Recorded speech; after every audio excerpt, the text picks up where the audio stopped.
Canada's immigration system is built on the idea of attracting talent. Programs like Express Entry rank applicants based on education, work experience, and language ability, selecting individuals who are expected to integrate into the labor market.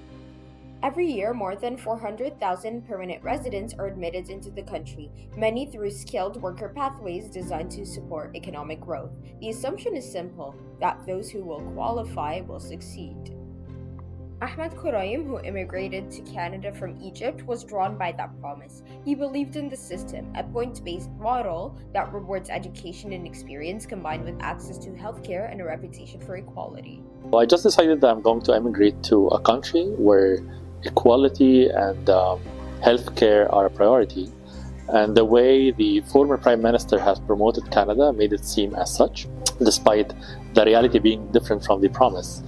While Ahmed's decision to come to Canada was shaped by belief in the system, Jana's decision was very different. For her, it was not just about opportunity, it was about escape. After the Beirut explosion, she left Lebanon in search of stability, enrolling as an international student at York University, where she completed her master's in communications. Before immigrating, she describes her life as stable. Since arriving, she has been documenting her journey online, sharing the realities of starting over and building a life in a new country, a reality that often contrasts sharply with what she expected.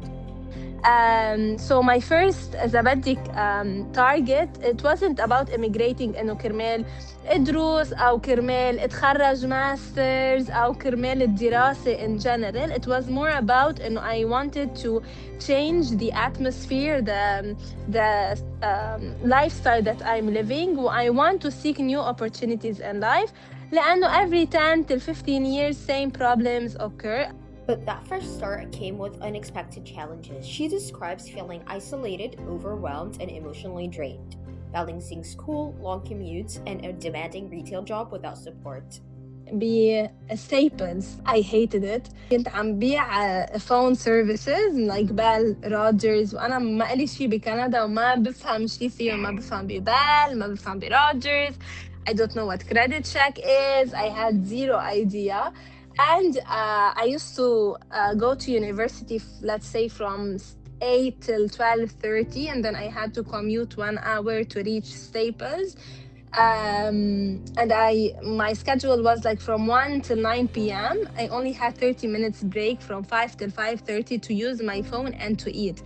We were not allowed to use our phones. And my only coping mechanism to use my phone because this is the only escape I had. For many immigrants, the challenge is not entering Canada, it's what happens after. On paper, Canada's labor market is open. There is no law requiring Canadian experience, but in practice, it has become one of the most common barriers immigrants face, not as policy, but as expectation.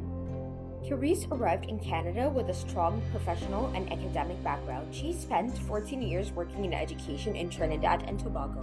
Academically, she holds a degree in political science, a master's degree in public law, and had begun another master's in international relations before migrating. On paper, she meets every requirement, but access is not determined on paper. So I did retail at Marshall's within a few weeks, and it was good, but of course I became a little bit bored, and so I wanted to look for something that allowed me to be use my brain. So there was a particular job I applied for. It was out of my area. It was close to the Mississauga region. It was one that I thought my qualifications really matched what they were looking for, and I did not even get an interview. And so I called them up actually, and I asked, and literally the first thing the recruitment representative said at that point in time is that they did see my resume, but it was flagged because there was a lack of Canadian experience. Osman Douali is a program manager at the Somali Immigrant Aid Organization, a community-based nonprofit that supports newcomers and refugees with settlement and employment services, helping them navigate the Canadian job market. At the center of this is what many call the experience paradox. The common challenge include the lack of Canadian work experience, limited professional network, language barrier, difficulty getting foreign credentials recognized. Many newcomers also face unfamiliarity with the Canadian job market and hiring practice. We have seen a lot of that. Some of them became taxi drivers, Uber driving, low job that they do. So, and they have really, they need maybe a year or 2 years experience in their field, but that chance is not existing anymore because you have to have kind of experience and you have to wait a long hour. Although I have seen a lot of immigrants really succeeded in these categories and take advantage of opportunities existing in Canada. The strategy is that mostly, you know, in really the Canadian government always give opportunities for newcomers who come in Canada. But these opportunities, usually the newcomers, they don't know how to navigate, how to get that support. So the strategy we bring is that we do a lot of workshops. We bring experts in our offices in order to give the kind of skills, the kind of information these people they can gain or can benefit. Eventually, she secured a leadership role as an executive director at the Chamber of Commerce, but even then, the barriers remained. So, about 2 years ago, I used another employment agency based in the Niagara region as well. So again, they still did not have a whole lot of jobs for me.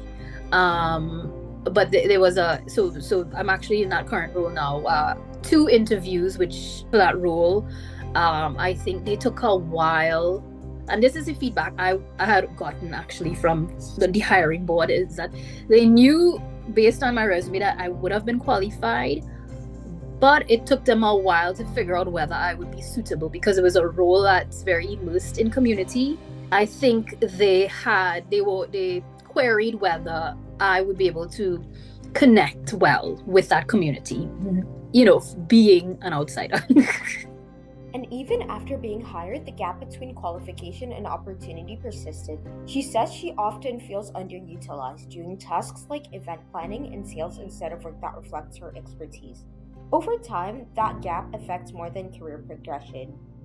At times, it takes a toll on your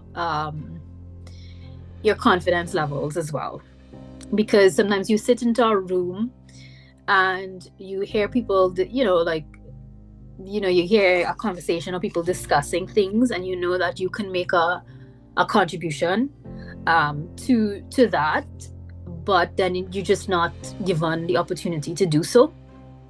She describes how constantly having to prove herself leads to overwork, burnout, and pressure on her personal life. Because I think a lot of immigrants, you move and you're on overdrive to try to fit in. You work extra hours, you take on extra duties. I've been guilty of that in this current role as well.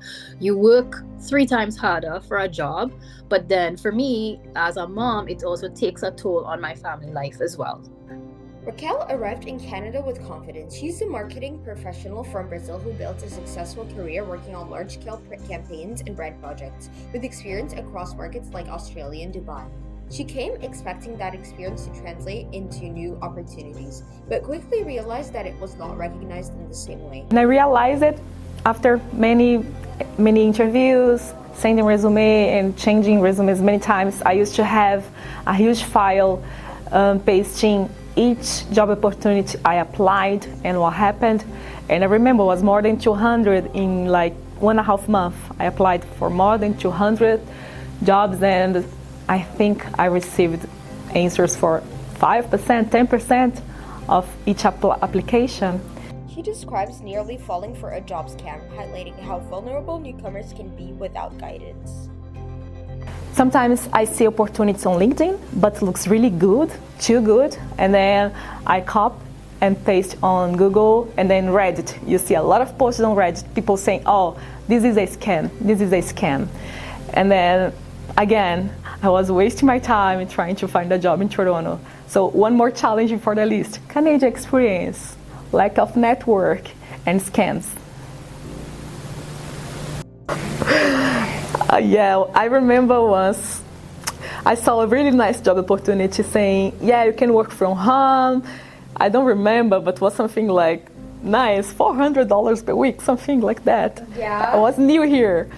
And then the person scheduled an interview with me, and I did the interview. However, he said, no, we can do it over Messenger. like, really? And then the first moment I felt like, this is weird. And then the person started to ask me for documents. And then I was like, no, I'm not going to send a document. He sent me a form with a company that I could not find anything online. But it was really frustrating because I was new here. I was believing that I had an opportunity. And I see many people sharing this kind of experience on social media, Reddit, etc. And I don't understand exactly what this scammer was about to do with my data. However, it was a scam, was not a real opportunity. At the same time, she began sharing her experience online, building a community and realizing how widespread these challenges are. I have users on social media, and because of that, people start to send me questions. Oh, do you have any tip about that? How have you done something for the interview, for a cover letter? And then because of that kind of questions, I decided to share some tips based on my experience regarding finding a job in Toronto, in Canada.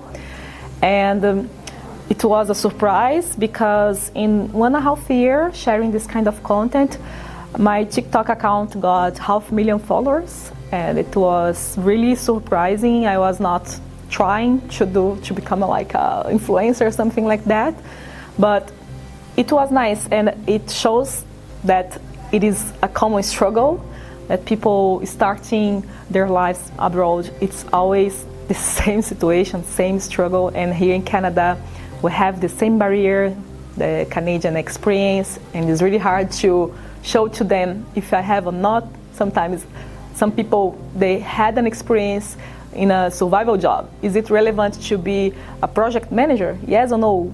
So yeah, we have many questions around that, and it's just tiring. Raquel's experience reflects a broader trend. According to the Diversity Institute, more than 2 in 5 immigrants report that their credentials are not recognized by employers. But these outcomes are not random. They are shaped by how the system itself is structured. Parvinder Barn is an immigration consultant at the Canadian Immigration Centre, where he works closely with newcomers navigating work permits, employment pathways, and the realities of entering the Canadian labour market. He explains that employer-specific work permits can restrict workers' mobility, limiting their ability to negotiate better salaries or leave jobs even when better opportunities exist. If a temporary foreign worker has an employer-specific work permit, which basically means that it's a work permit that was approved after LMIA or either through the PNP program, it becomes very difficult for that individual to negotiate better benefits at that company, ask for a raise. And in some cases, we have also seen that the employer is willing to pay that foreign worker a higher salary. But because the work permit was issued after the LMIA, and LMIA has a restriction on it that you can only allow minor modifications. And when it comes to a salary, the clause is that an employer can only offer a 2% increase. So if somebody is working at $25 an hour and the employer says, okay, you're doing a great job, I would like to offer you $27 or $30 an hour, they cannot do that. They can only offer 2% of $25, which is they can increase the salary by 50 cents. So now it becomes detrimental to the foreign worker too, because that person is stuck in that position. To change that salary to $30, the employer then needs to reapply and redo a new LMIA application, and both the employer and the foreign worker then are hesitant because we don't know if that would be approved or not.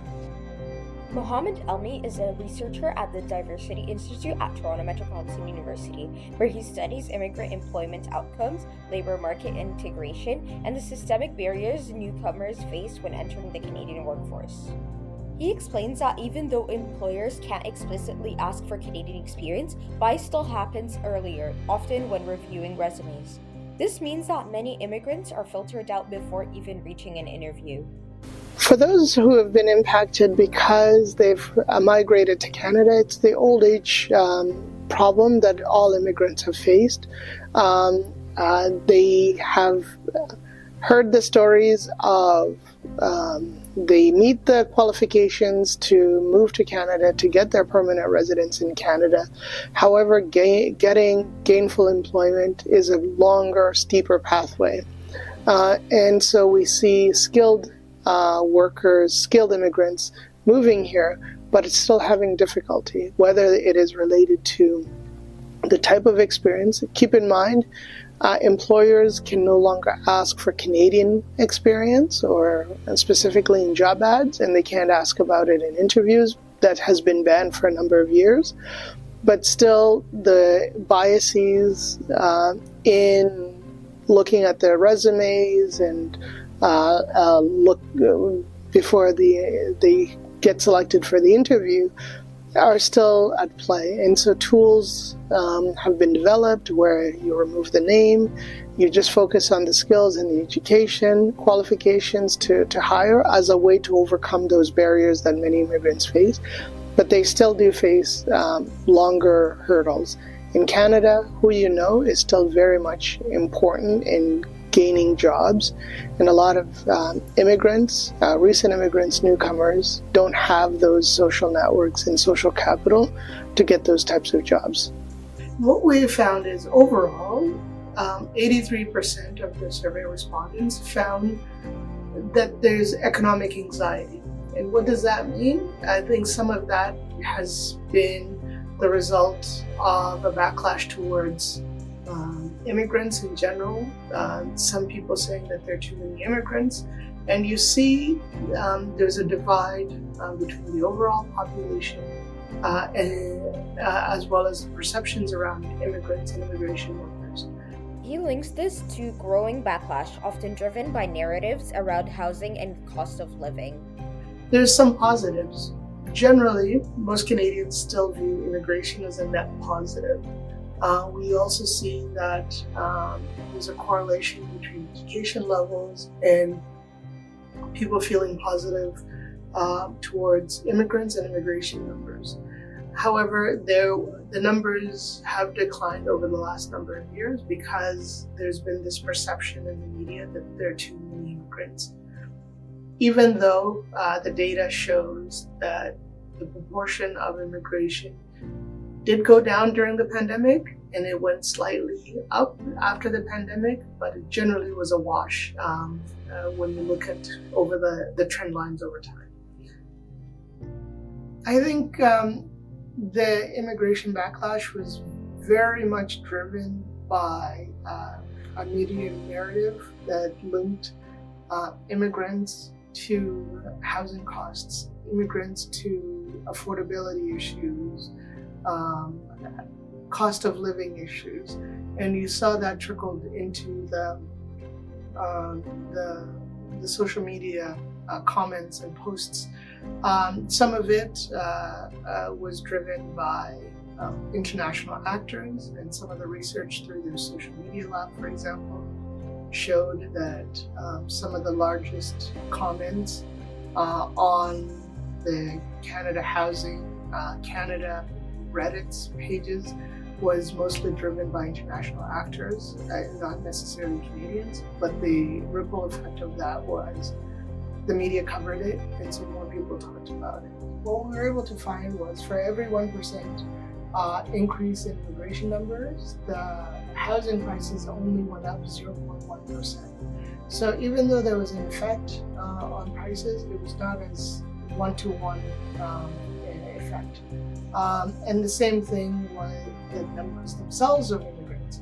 The Globe and Mail was talking about how the immigration numbers have increased drastically, but it was an error of their analysis in which they added up all of the immigration numbers over time, and stopping right before the pandemic numbers showed a massive decline in the number of immigrants.